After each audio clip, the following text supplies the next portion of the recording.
हरियाणा की हर अपडेट के लिए बेल आइकन दबाएं और सब्सक्राइब करें STV हरियाणा न्यूज। बड़ौदा उपचुनाव का रन सज चुका है और लगभग सभी दलों ने जो है अपने अपने उम्मीदवारों की न केवल घोषणा की है बल्कि उनके प्रत्याशियों ने नामांकन भी दाखिल कर दिया है। भाजपा की तरफ से भाजपा ने फिर दोबारा योगेश्वर दत्त पर अपना जो है दाव लगाया है। हमारे साथ इस समय मौजूद हैं कुरुक्षेत्र से सांसद नायब सिंह सैनी। नायब सिंह सैनी भाजपा के प्रचारकों की सूची में भी हैं। उनसे जानेंगे कि भाजपा की क्या रणनीति रहेगी। सैनी साहब नमस्कार। सैनी साहब ये बताएं कि आपने भाजपा ने योगेश्वर दत्त पर दोबारा जो है दाव लगाया है, कितनी उम्मीद आपको है? नहीं, देखिए, योगेश्वर दत्त युवा है, पहलवान है और हर दाव पेंच जानता है और पीछे बहुत कम वोटों से वो रहा है और भारतीय जनता पार्टी और हरियाणा जननायक जनता पार्टी का अब गठबंधन है। भारी बहुमत से एक तरफा योगेश्वर दत्त जी, वहाँ की जनता ने भी मन बना लिया कि योगेश्वर दत्त जी को विधानसभा में भेजेंगे और योगेश्वर दत्त जी उनकी आवाज़ बन करके विधानसभा के अंदर गूंजेंगे, क्योंकि वहाँ की जनता के साथ जो लगातार प्रताड़ना रही है, क्योंकि वहाँ के लोगों ने वोट दिया है, वोट दे करके विधानसभा में लगातार पिछले कई वर्षों से वो कार्य कर रहे हैं। परंतु मुझे ऐसा लगा है कि वहाँ के लोगों की, जिस प्रकार के लोगों की आवाज़ आती है, जिस प्रकार की बात आती है, हमारे तक पहुँचती है कि वहाँ के प्रत्याशी उनकी आवाज़ को विधानसभा में रखने में मजबूती से नाकाम रहे हैं, क्योंकि जनता वोट देती है और वोट दे करके अपने प्रत्याशी को विधानसभा में भेजती है, फिर उससे अपेक्षाएं भी करती है कि हमारे लिए काम करेगा, हमारे लिए सुविधाएं देगा। परंतु शायद उनकी आवाज़ वो ठीक तरीके से वहाँ नहीं पहुँची। और योगेश्वर दत्त जी, जैसा मैंने कहा भी है, पहलवान है, युवा हैं और हर दाव पे जानते हैं। वो बड़ौदा के लोगों की आवाज़ मजबूत बन करके विधानसभा में गूंजेंगे। और मनोहर लाल जी, जिन्होंने बिना भेदभाव के काम किया पिछले 6 वर्षों के अंदर, 90 की 90 विधानसभाओं के अंदर उन्होंने काम किया, चाहे वहाँ पर सत्ता पक्ष का विधायक था, चाहे वहाँ विपक्ष का विधायक था।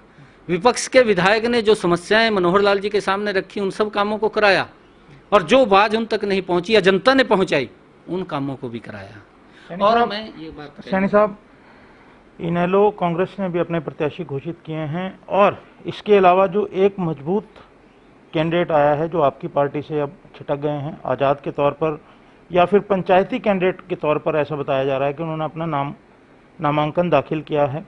और जो महम से विधायक हैं बलराज कुंडू, लगातार सरकार पर हमले करते हैं, उन्होंने भी जो है अपना समर्थन उसे दिया है। इसको आप कितना बड़ा खतरा जो है मानते हैं? देखिए, इसके अंदर खतरे का विषय नहीं है, क्योंकि निर्णायक जनता है, जनता ने निर्णय करना है। और जो काम मनोहर लाल जी ने किए हैं, बहुत सारे काम किए हैं और उन कामों के अंदर मैं आपको बताना चाहता हूं कि जो आम जन को भी राहत मिली है। जो आदरणीय मुख्यमंत्री जी ने जब से 2014 से हरियाणा की बागडोर संभाली, हरियाणा की जनता ने मनोहर लाल जी को मुख्यमंत्री बनाया, तो उन्होंने सीएम विंडो बनाई, क्योंकि लोगों को न्याय नहीं मिलता था। वो दर दर की ठोकरें खाते थे, ऑफिस में जाते थे, सुनवाई नहीं होती थी। मनोहर लाल जी ने आकर के सीएम विंडो बनाई और सीएम विंडो के माध्यम से घर बैठे हुए व्यक्ति को राहत मिली है, उसको उसका रिजल्ट मिला है।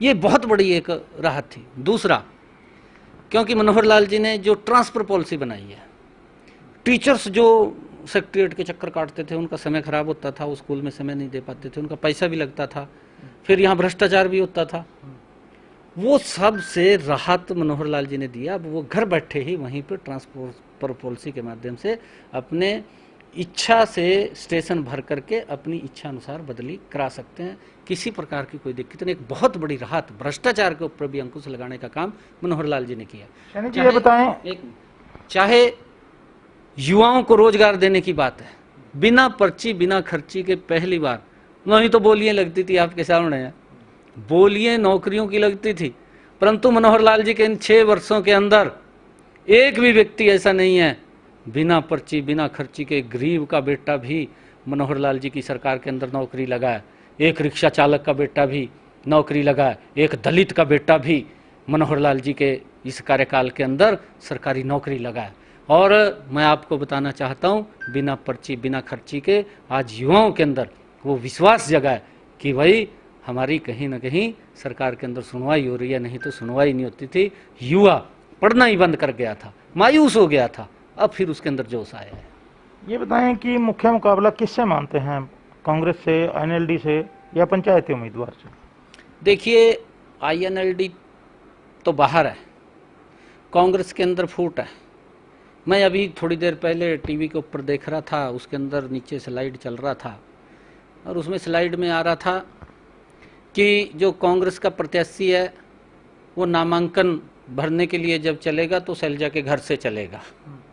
ये स्लाइड के अंदर नीचे आ रहा था, क्योंकि यहाँ पर गुट है, हुड्डा का गुट है, शैलजा का गुट है, सुरजेवाड़ा का गुट है और अजय यादव है उसका गुट है।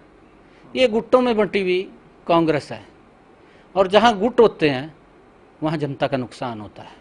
और बड़ौदा की जनता, मैं वही बात कह रहा हूँ, बड़ौदा की जनता वो नुकसान नहीं चाहती। बड़ौदा की जनता ने वो देख लिया है, क्योंकि पीछे भी वोट देते रहे हैं, और वोट दे करके भी आज भी उनकी कहीं ना कहीं दबी आवाज़ में ये बात आती है कि हमारा विकास होने में दिक्कत आई है। तो आज एक तरफा वोट वो योगेश्वर दत्त जी को जा रहा है। आज वहाँ की जनता ने ये मन बना लिया है कि हमने अपने क्षेत्र का विकास कराना है, किसी की बात में नहीं आना। ये लोग जब चुनाव आता है ये गुमराह करते हैं, झूठ बोलते हैं। और दूसरे तीसरे नंबर पर किसको पाते हैं वहाँ पर? देखिए, दूसरे तीसरे नंबर की, क्योंकि इनेलो तो मैंने आपको कहा है कि कहीं मैदान में भी नहीं है, और कांग्रेस के अंदर बहुत ज़्यादा गुटबाजी है, और योगेश्वर दत्त है वहाँ। तो ये बताएं कि आपको जो है पार्टी ने प्रचारकों की सूची में रखा है, आप कब जाएंगे वहाँ पर? और मुद्दे आपने, मुझे लगता है कि सब बता ही दिए कि जो आप अपने संबोधन के दौरान लोगों को बताने वाले हैं, तो आपका वहाँ का क्या कार्यक्रम है? देखिए, क्योंकि लगातार वहीं बड़ौदा के अंदर ही रहना होगा, और जनता के बीच में जाएंगे, लोगों से बातचीत करेंगे, उनको बताएंगे भी देखिए बड़ौदा के विकास के अंदर जो गति तेज होगी तो योगेश्वर दत्त से होगी, और लोगों का जो मन है वो योगेश्वर दत्त का उन्होंने बना लिया है। भी कमल का फूल हमने जताना है, और हम मनोहर लाल जी के साथ मिल करके बड़ौदा भी जो उनके काम छूटे हुए हैं, जिनकी आवाज़ मुख्यमंत्री तक नहीं पहुंची, क्योंकि ये आवाज़ पहुंचाने का दायित्व विधायक का होता है, और शायद पूर्व के जो विधायक थे वो मुख्यमंत्री तक आवाज़ नहीं पहुंचा पाए। और अगर पूर्व की सरकारों में जो पहले मनोहर लाल जी से पहले मुख्यमंत्री थे, शायद उन लोगों ने वोट लेकर के उन लोगों के विधायकों की आवाज़ को नहीं सुना होगा, वो भी कहीं ना कहीं आवाज़ दबी है। परंतु मनोहर लाल जी के सामने, क्योंकि वो हर, चाहे सत्ता पक्ष का, जो मैंने कहा भी है, चाहे विपक्ष का विधायक है, हर क्षेत्र का विकास समान रूप से करते हैं। और उस स्थिति 3 कृषि कानून पास हुए हैं, बड़ौदा का उपचुनाव है, बड़ौदा की जो भौगोलिक स्थिति है और जो वहाँ की हर पहलू है, किसानों पर आधारित जो कॉन्स्टिट्यूंसी है, आपको लगता है कि कृषि कानून जो हैं एक मुद्दा बनेंगे इस चुनाव में? नहीं, देखिए ये मैं नहीं मानता, क्योंकि किसान अब समझ चुका है, किसान जागरूक है, किसान पढ़ा लिखा है, और किसान हर रोज़, क्योंकि हमें भी कई बातों का नहीं पता होता, उन लोगों को पता होता है। किसान को ये पता है कि नरेंद्र मोदी जी किसी का भी अहित नहीं कर सकते। नरेंद्र मोदी जी क्योंकि किसान की मजबूती में काम कर रहे हैं, और उन्होंने योजनाएं बना करके किया है। मैंने जिसकी चर्चा भी शायद आपके बीच में अभी पीछे की है, उन्होंने इतनी योजनाएं बनाई हैं, क्या कोई सोच सकता है भी किसान का ही तो नरेंद्र मोदी जी कर देंगे? वो तो किसान को। ये थे नायब सैनी जो मानते हैं कि योगेश्वर दत्त की वहाँ एक तरफा जीत होगी, यहाँ तक कि वे दूसरे तीसरे नंबर पर कौन आएगा इसकी चर्चा भी अभी करना गवारा नहीं समझते हैं। और उन्होंने ये कहा है क्योंकि अब वहाँ पर चुनाव का जो है डंका बज चुका है, तो वे लगातार हल्के में रहेंगे। जैसे मैंने पहले बताया था कि भाजपा के प्रचारकों की सूची में कुरुक्षेत्र से सांसद को भी डाला गया है, तो इन्होंने कहा है कि वे जन जन के बीच जाकर अपना दायित्व बखूबी निभाएंगे। हरियाणा न्यूज़ के लिए चंडीगढ़ से कैमरामैन संजय सिंह के साथ राकेश गुप्ता।